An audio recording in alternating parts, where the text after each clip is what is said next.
Sin duda, Tepoztlán es un lugar más que bello y enigmático, uno de los llamados pueblos mágicos, muy cercano a Cuernavaca, Morelos. Simplemente contemplar las montañas que lo circundan, estas hablan de su antigüedad como lugar de poder y supuestamente de nacimiento de Quetzalcóatl, el dios azteca representado con una serpiente emplumada. Es diariamente visitado por turistas nacionales y extranjeros, artistas, políticos, estrellas del deporte, de la televisión, etc. Uno de sus atractivos es sin duda el Museo Exconvento Dominico, dedicado a la Virgen de la Natividad, que fue construido por indígenas tepoztecos entre 1555 y 1580, bajo la indicación de los frailes de aquella orden religiosa, que su infaltable símbolo, el perro con la antorcha, se encuentra a la entrada del recinto, cuyo atrio otrora hizo las veces tanto de parque, lleno de árboles de naranjo, símbolos de la pureza, como de cementerio, donde actualmente se pueden ver lápidas de antiguos clérigos, y que desde 1994 fue declarado Patrimonio de la Humanidad por la UNESCO. Se dice que un gran templo tlahuica construido por el rey tepozteco, que acababa de vencer al monstruo antropófago de Xochicalco, que azotaba aquella región, lo erigió para colocar el teponaztli, un pequeño tambor de madera, que tomó como premio del señor de Cuernavaca, pues su sonido lo cautivaba, y que dicho templo sirve de basamento ahora a toda la plataforma del convento. En la descripción del vídeo les dejo links de interés sobre este lugar y su historia, así como les recuerdo que apoyan mucho al canal con sus likes, su suscripción y comentarios, compartiendo nuestro contenido y sumándose a nuestras otras redes sociales, grupo de Facebook e Instagram, donde compartimos mucho contenido relacionado a estos temas. Los links están en la descripción del vídeo. Igualmente por ese medio pueden compartirnos sus historias y anécdotas para ser seleccionadas y publicadas, o aquí en la caja de comentarios, donde también pueden dejarnos sus opiniones y sugerencias de cuáles temas quieren escuchar. Con su apoyo nos ayudan a continuar generando más y mejor contenido. Sin duda alguna, el sitio más importante y representativo es precisamente el llamado Cerro del Tepozteco, donde diariamente cientos de visitantes suben el empinado y difícil sendero de 600 metros para llegar al antiguo templo, el teocalli que los tlahuicas erigieron en honor a Tepoztecatl, sobrenombre local del dios Ometochtli, venerado en aquel entonces bajo la forma de un conejo, construcción que se erige orgullosa en la cima como un símbolo perenne del vasto conocimiento ancestral de los antiguos mexicanos. Y es precisamente en este cerro antiguo como la tierra misma, vórtice de energías, historias, magia y misticismo, donde se desarrolla nuestra primera historia, que un gran amigo que ya no se encuentra entre nosotros, hace muchos años me confió, y que es la siguiente. El día 4 de noviembre de 1996, me encontraba en el centro de esta ciudad de Cuernavaca, para ser más específico en el Zócalo, en compañía de un amigo llamado Bruce, un italiano nacionalizado estadounidense. Eran las 3 de la tarde de ese día y deseábamos salir de la rutina. Él me sugirió dirigirnos a Tepoztlán, una población muy popular aquí en Morelos. A lo que yo respondí que era ya muy tarde, los turistas y la gente en general ya se habrían retirado.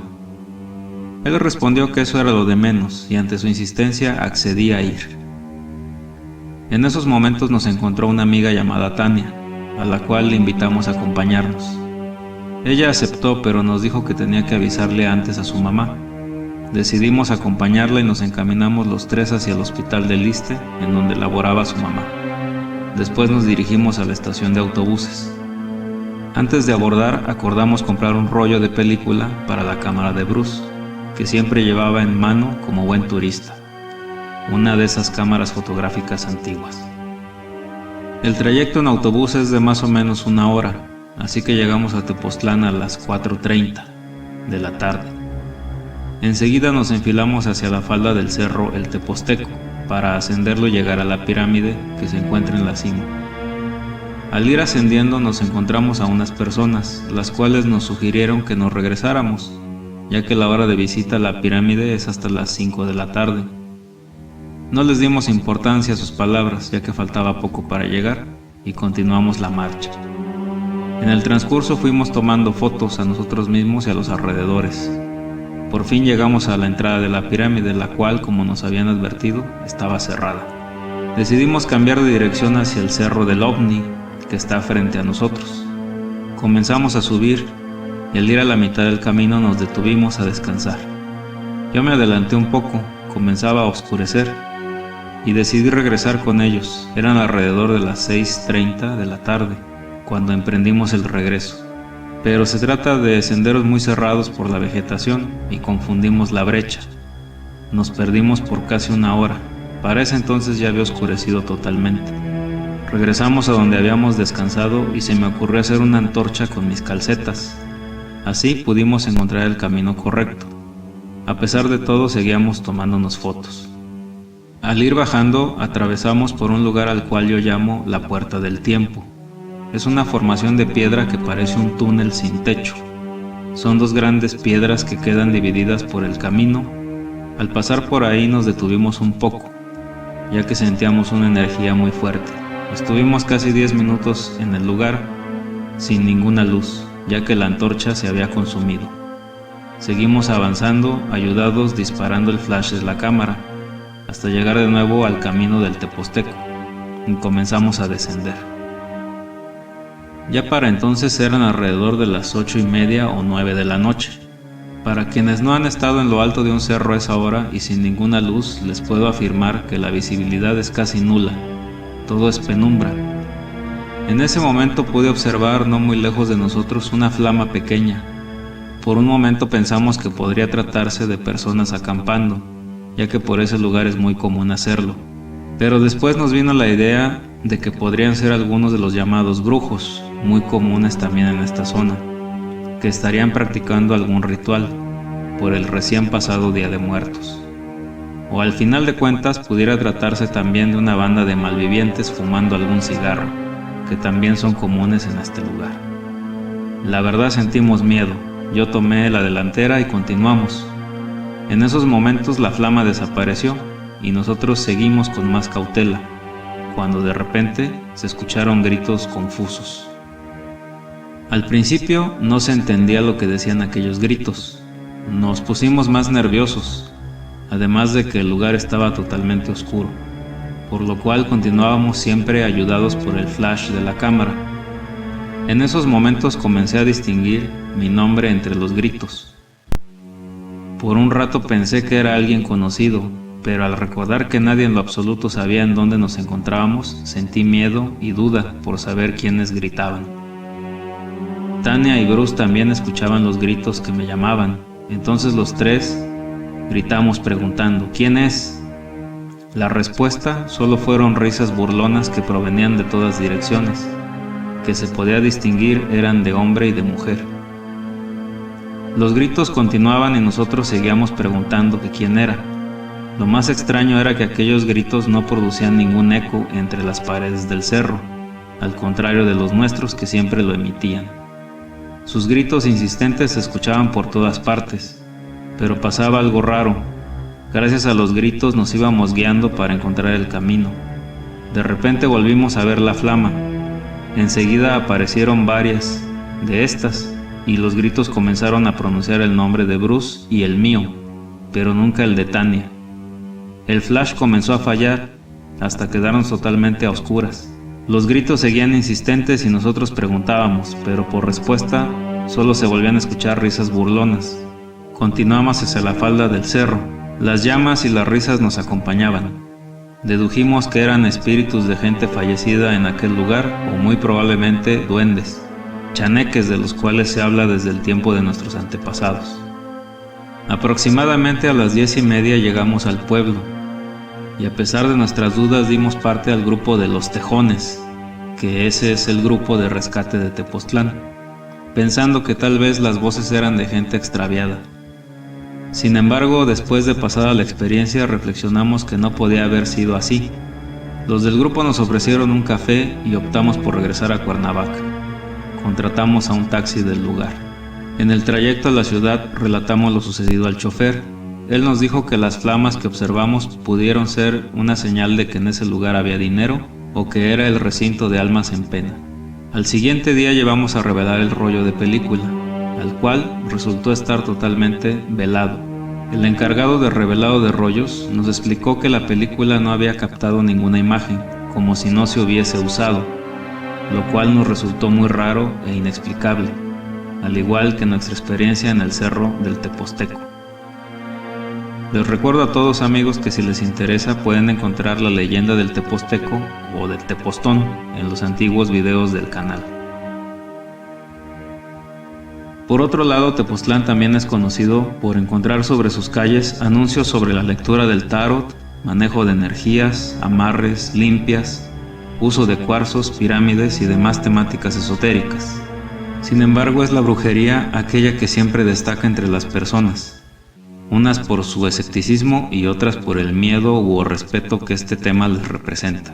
Y es acerca de esa antigua práctica que este sitio cuenta también con su leyenda, la cual es llamada la leyenda de la bruja del Teposteco. Cuentan de tal suerte que en el cerro del Teposteco hace muchos años fue derrotada una poderosa bruja, gracias a la curandera y a los campesinos que lucharon en contra de ella, para que ahora el pueblo pueda vivir con tranquilidad. Hace muchos años, bolas de fuego se veían volar alrededor de todo el pueblo. Muchas de ellas eran grandes, algunas otras más pequeñas, y no importando que cayeran entre los árboles, estos no se encendían, pero la tierra que tocaban quedaba estéril, morían los animales y ya nada crecía en ese lugar. Los curanderos de la región pronto descubrieron que se trataba de brujas que se alimentaban de la sangre de los bebés, por lo que alertaron a los pobladores de poner ajo en sus puertas como protección, para que ellas no pudieran entrar. Ante esta indicación, las bolas de fuego poco a poco fueron desapareciendo hasta que solo quedó una. La única bruja que quedaba empezó a tomar venganza en contra de todos los curanderos del pueblo y de igual forma los fue matando. Una de las más poderosas chamanas del pueblo, harta de la situación, cargó fuerzas y energías para luchar en contra de la bruja, hasta que una tarde acudió al cerro del Teposteco para luchar en contra de ella. Una gran tormenta cubrió todo el pueblo y los pobladores, en su afán por ayudar a quien se enfrentaba a la poderosa hechicera, tomaron machetes y palos. Viéndose acorralado y tratando de escapar, la bruja, convertida en una gran bola de fuego, salió despedida cruzando los aires, pero en su frenética huida, esta chocó contra uno de los grandes muros del cerro, muriendo trágicamente, y sus restos quedaron atrapados entre las grandes rocas de esta estructura, cuyo lugar se mantuvo en secreto para que nadie pudiera despertar de nuevo el poder de aquella bruja. Otro de los infaltables mitos de la región es sin duda el del Nahual, cuyos orígenes se pueden rastrear hasta la época precolombina. Dentro de la cosmovisión prehispánica, se decía que todos al nacer poseíamos un espíritu animal guardián, protector y guía, que nos acompañaba durante toda nuestra vida y solo se podía ver en sueños o experiencias místicas, pero que algunas clases de chamán o brujo podían transmutarse físicamente en ese animal invocando a su espíritu. El término viene del náhuatl nahuali, que significa oculto, escondido o disfraz. Se suponía que estos raros chamanes eran bendecidos por las fuerzas de la naturaleza con estas cualidades, como la visión del águila, el oído del ocelote o el olfato del lobo, etc., para ayudar a las personas, realizar curaciones, evitar tragedias relacionadas con el clima y las enfermedades y otras más. Pero también se sabía de algunos que no siempre las utilizaban para el bien común, sino en beneficio propio, y en otras ocasiones peores para infligir el mal.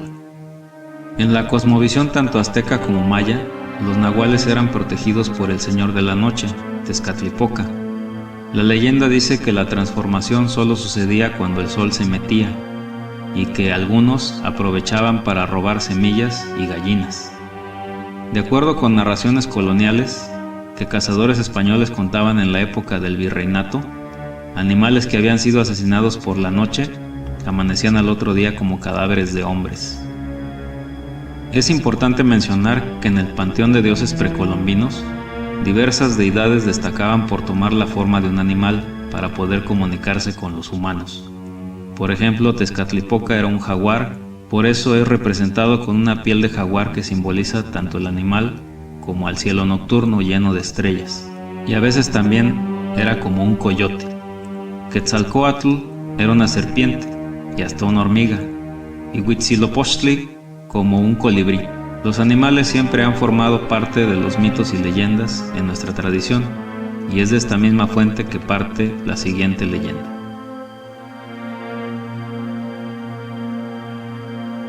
Se cuenta que hace mucho tiempo un campesino del área de Tepoztlán se quedó dormido en el cerro hasta muy entrada la noche.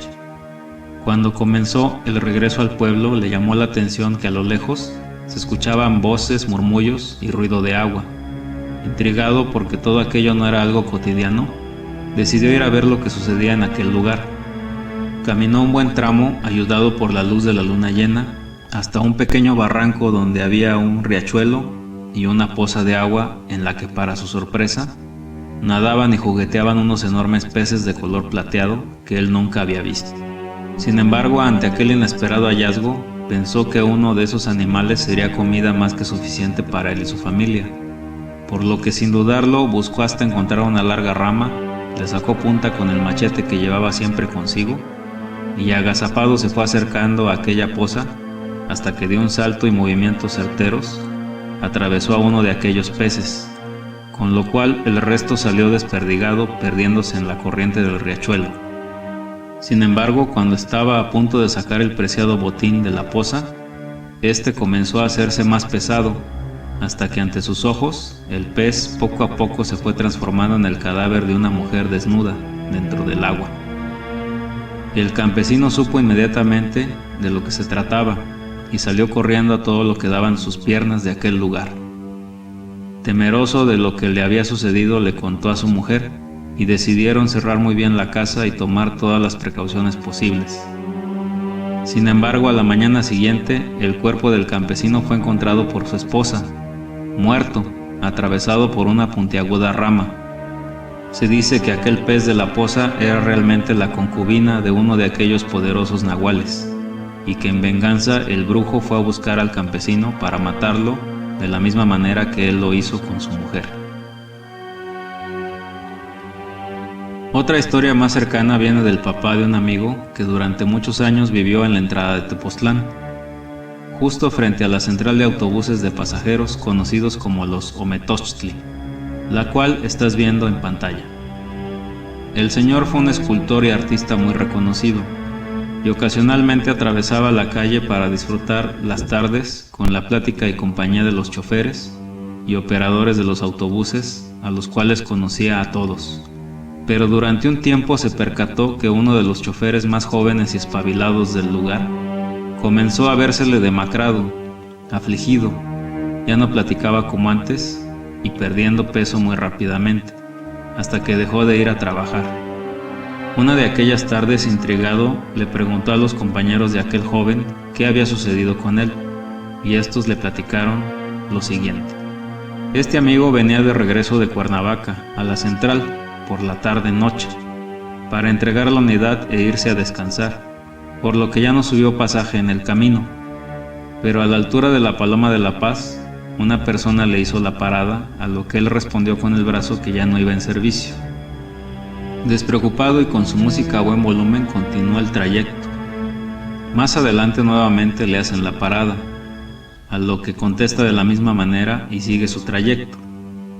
Sin embargo, le pareció percibir algo inusual, ya que por un momento creyó ver que era la misma persona que antes le había solicitado la parada. Una mujer joven de pantalón de mezclilla y blusa roja, pero lo achacó todo a una equivocación y prosiguió su camino. Mas cuál sería su suerte, que más adelante una vez más le solicitaron la parada sobre aquella estrecha y desolada carretera de la que la noche ya había hecho presa, pero que con la luz de los faros pudo ver que efectivamente se trataba de la misma mujer de antes. Automáticamente y a pesar de los nervios, recordó la indicación de todo transportista, y es la de que pase lo que pase, ante algo extraño, jamás te detengas ni te bajes del vehículo. Así que, aferrado fuertemente al volante, metió más acelerador, dispuesto a llegar lo más pronto posible a su destino. Así fue por un tiempo hasta que algo lo hizo voltear por el retrovisor, solo para percatarse que traía a esta mujer sentada en los asientos traseros del camión. Lo único que atinó a hacer fue proseguir hasta llegar a la central en Tepoztlán y contarles a sus compañeros lo sucedido. Los días y semanas pasaron y su salud fue decayendo hasta que no pudo más. Lo llevaron con un sacerdote y luego con un curandero, quien le dijo que traía encimado el espíritu de aquella mujer de la carretera y que era necesario quitárselo o si no moriría. Afortunadamente, con el paso del tiempo el joven mejoró y regresó al trabajo, pero desde aquel día se hizo diabético y ya nunca más volvió a tomar el turno de la tarde para manejar. Otro dato que no podemos omitir entre los mitos y leyendas de Tepoztlán es que también es muy conocido por sus relatos y experiencias sobre avistamientos de ovnis y luces extrañas entre los cerros, otras que cruzan el firmamento, etc.